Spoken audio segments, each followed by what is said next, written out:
Hello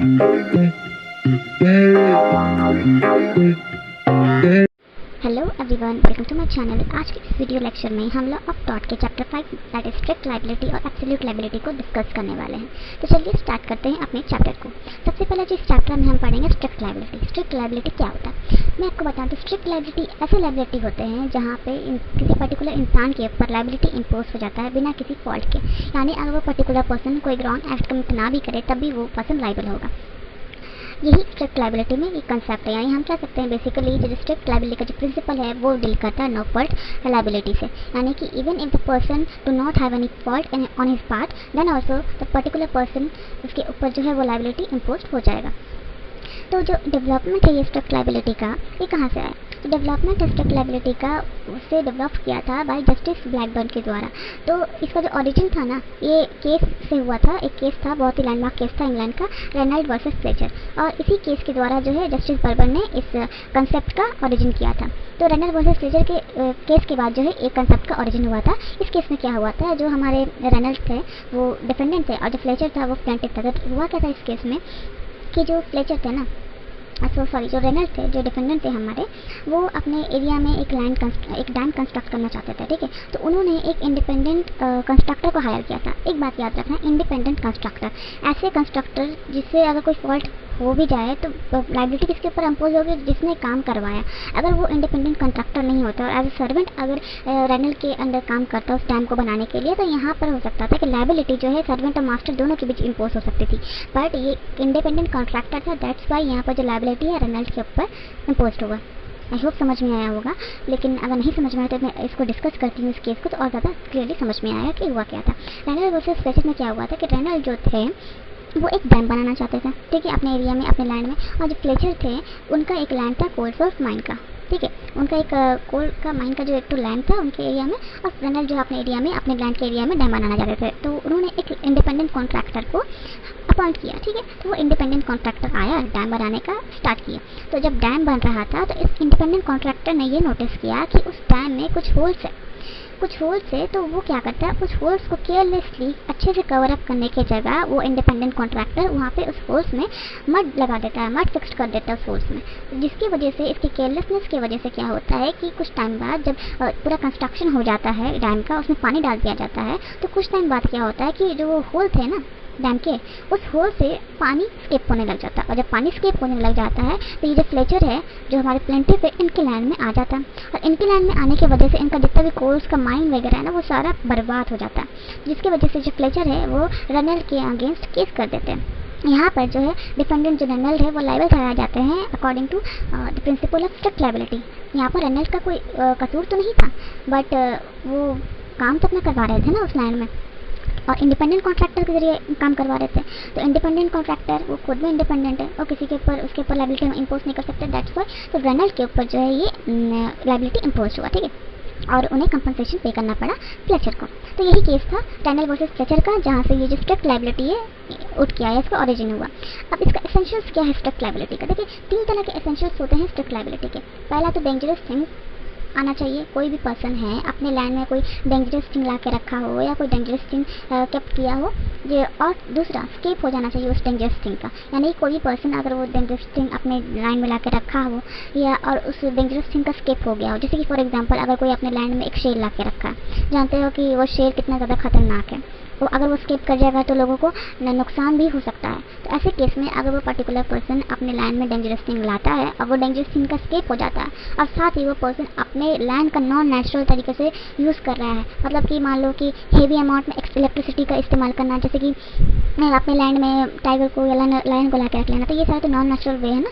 ये एक particular normal इंसान को अपने लैंड को ऐसा इस्तेमाल नहीं करना चाहिए, और अगर इस्तेमाल कर रहे हैं तो पूरे प्रिकॉशन के साथ इस्तेमाल करना चाहिए। अगर कोई अपने घर में शेर या टाइगर ला के रखा है तो एटलीस्ट उस घर के बाउंड्रीज को अच्छे से घेरो, उस घर के बाहर नोटिस लगाओ, ताकि उसमें जो पर्टिकुलर पर्सन है, जो नॉर्मल पर्सन है, जिसको ये पता ना हो, उनको ये वो सारी नोटिस करके वो बात से वो अवेयर हो सके, है ना। तो यही सारा चीज़ें कि एसेंशियल्स में आता है कि अगर कोई पर्सन अपने लैंड में डेंजरस थिंग लाते हैं और वो डेंजरस स्केप करता है, और अगर वो पर्टिकुलर पर्सन अपना non natural use of land कर रहा है, तो ये सारे एसेंशियल्स आ जाएंगे स्ट्रिक्ट लायबिलिटी में, और उस पर्टिकुलर पर्सन के ऊपर जो लायबिलिटी है इम्पोज हो जाएगा। ठीक है, इसमें एक केस था, ये चीटी वर्सेस चार्टर का, एक मिनट यहाँ पे आया, ये यहाँ पे एक केस था चीटी वर्सेस चार्टर का।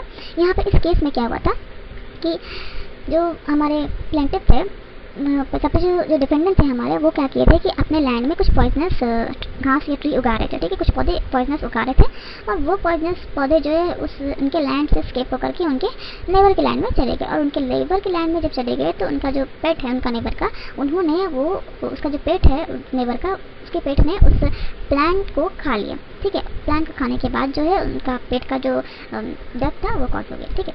तो यहाँ पर जो वो नेबर था वो हमारे डिफेंडेंट के अगेंस्ट केस करता है। तो जहाँ पर एक तीनों एसेंशियल जो है, ये जो 3 एसेंशियल है ना स्ट्रिक्ट लायबिलिटी के, जैसे कि डेंजरस थिंग लाया गया, एस्केप और non natural use of plant, ये तीनों ही चीज़ जो है प्रूफ हो जाता है। पहला तो प्लेंटिफ जो था, वो जो डिफेंडेंट था, अपने लैंड को नॉन नेचुरल तरीके से यूज़ कर रहा था। दूसरा डेंजरस थिंग लेके आया था, पॉइजनस ट्री लेके आया था, पॉइजनस प्लांट लेके आया था, और साथ में स्केप हो जाना, उस पॉइजनस प्लांट का ब्रांचेस वगैरह स्केप होकर के नेबर के एरिया तक का पहुंच गया था, जिसकी वजह से जो उसका पेट है वो खा करके डेथ हो गया। तो ये सारे एसेंशियल्स इसमें मिल रहे थे, और इसमें क्या हुआ, जो डिफेंडेंट है उसका लायबिलिटी हो गया, उसे कंपनसेशन जो है पे करना पड़ा प्लेंटिफ को। एक और सिमिलर केस था गिल्स वर्सेस वॉकर का।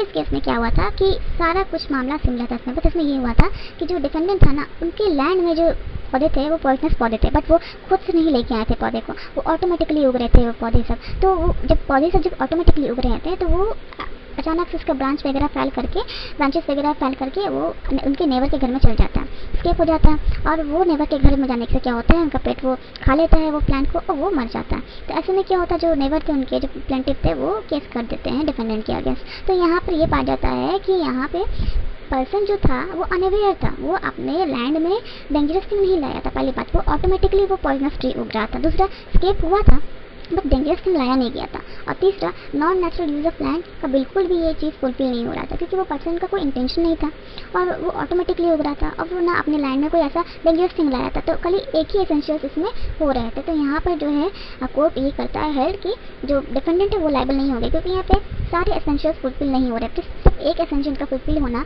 ये स्ट्रिक्ट लायबिलिटी को इम्पोज नहीं करता उस पर्टिकुलर पर्सन में। तो यहाँ पर डिफेंडेंट को लायबल नहीं ठहराया गया इस केस में। फिर हम बात करते हैं exceptions of strict liability. Strict liability क्या क्या एक्सेप्शंस है, तो यहाँ पे इसे आप देख सकते हो, प्लेंटिफ हिमसेल्फ रॉन्गड, अगर प्लेंटिफ खुद ही गलत हो, ठीक है, अगर प्लेंटिफ खुद ही गलत हो तो उसके लिए आप स्ट्रिक्ट लायबिलिटी में डिफेंस ले सकते हो, ठीक है। फिर एक्ट ऑफ गॉड, अगर भगवान का एक्ट की वजह से अगर कोई नुकसान हुआ हो डिफेंडेंट को, प्लेंटिफ को, डिफेंडेंट तो उसमें अपना डिफेंस ले सकता है ये कह करके कि जो कुछ भी हुआ वो एक्सट्रीम ऑकरेंस था जिसे प्रिज्यूम नहीं किया जा सकता था और मेरे वजह से नहीं हुआ, एक्ट ऑफ गॉड था, तो इसमें किसी का बस नहीं है ये बोल करके। एक्ट ऑफ थर्ड पार्टी, मेरे वजह से नहीं, किसी तीसरे पर्सन के आने की वजह से वो डैमेज हुआ है प्लेंटिफ को, तो उसमें मेरा कोई कसूर नहीं, ये बोल करके। ये कंसेंट ऑफ द प्लेंटिफ, ये कह करके कि मैंने जो कुछ भी कार्य किया, जो कुछ भी एक्टिविटी की, उसमें प्लेंटिफ का कंसेंट था, ये कह के अगर वो डिफेंस देता है तो उसे डिफेंस मिल जाएगा। और लास्टली स्टैट्यूटरी अथॉरिटी, मैंने जो कुछ भी काम किया अंडर द लॉ किया, गवर्नमेंट के ऑर्डर से किया, और उसमें जो कुछ भी गलती हुआ वो सारा काम जो है लॉ के अंदर ही हो रहा था। तो ये सारे अगर पॉइंट्स वो देते हैं वो डिफेंडेंट, तो ये स्ट्रिक्ट लायबिलिटी से बच सकता है और उसे डिफेंस मिल सकता है। तो ये था एक्सेप्शन स्ट्रिक्ट लायबिलिटी के। अब बात करते हैं एब्सोल्यूट लायबिलिटी। एब्सोल्यूट लायबिलिटी क्या होता है? जो एब्सोल्यूट लायबिलिटी है ना, उसका जो ओरिजिन हुआ था इंडिया में हुआ था by landmark case, that is MC Mehta versus union of India 1987, भागवती जी के द्वारा, ठीक है। से बहुत इंपॉर्टेंट केस है और याद रखने से। आफ्टर द भोपाल, अच्छा बहुत कुछ कंफ्यूजन होता है कि Bhopal gas tragedy and MC Mehta versus union of India, इसे MC Mehta versus union of India को ओलियन गैस लीक के केस से भी जाना जाता है। और भोपाल गैस जो ट्रेजेडी था ये वाला केस और भोपाल गैस वाला ट्रेजेडी वाला केस जो था, दोनों ही डिफरेंट केस है। ये केस हम कह सकते हैं कि आफ्टर भोपाल गैस का जो ट्रेजेडी हुआ ना, उसके बाद जो है ये वाला केस आया। तो दोनों में काफ़ी ज़्यादा डिफरेंस है। तो सबसे पहले हम बात करते हैं एब्सोल्यूट लायबिलिटी। एब्सोल्यूट लायबिलिटी क्या होता है? ये ऐसे लायबिलिटी होते हैं जो एक डिफेंडेंट के ऊपर इम्पोज हो जाते हैं। यहाँ पे डिफेंडेंट के पास कोई डिफेंस नहीं होता है, कोई एक्सेप्शंस नहीं होता है कि वो अपने आप का बचा सके, डिफेंस ले सके और उसके ऊपर टोटली जो एब्सोल्युटली लायबिलिटी जो है इम्पोज हो जाता है। जैसे कि स्ट्रिक्ट लायबिलिटी में क्या था ना, इसको क्यों लाया गया बताती हूँ। स्ट्रिक्ट लायबिलिटी में क्या था, इससे पहले इंडिया जो है स्ट्रिक्ट लायबिलिटी फॉलो करती थी, ठीक है। तो स्ट्रिक्ट लायबिलिटी फॉलो करने में क्या होता था ना कि जो गिल्टी वन थे, जो डिफेंडेंट थे, इवन एक वो गलत एक्ट किए हों तो इनमें से कोई भी एक्सेप्शन उठा लेते थे स्ट्रिक्ट लायबिलिटी का, कि या तो एक्ट ऑफ गॉड हुआ हो या एक्ट ऑफ थर्ड पार्टी का, कुछ भी एक एक्सेप्शन उठा लेते थे और खुद को जो लायबिलिटी उससे वो बच जाते थे, उससे वो स्किप कर जाते थे।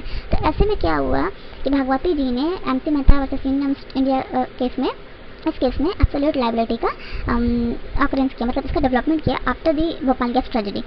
क्योंकि जो गिल्टी वन थे वो अच्छा से अपना कोई ना कोई एक्सेप्शन देके बच जाते थे, इवन दो अगर वो गलत हो, और सफ़र कौन करता था, विक्टिम करता था। इसीलिए एब्सोल्यूट लायबिलिटी में ये माना गया जो कोई भी कुछ कांड करेगा वो किसी एक्सेप्शन को दे करके वो नहीं बच सकता, उसके ऊपर टोटली एब्सोल्यूटली लायबिलिटी जो है वो इम्पोज होगा और उसे कंपनसेशन पे करना होगा, उसे रिलीफ देना होगा विक्टिम को।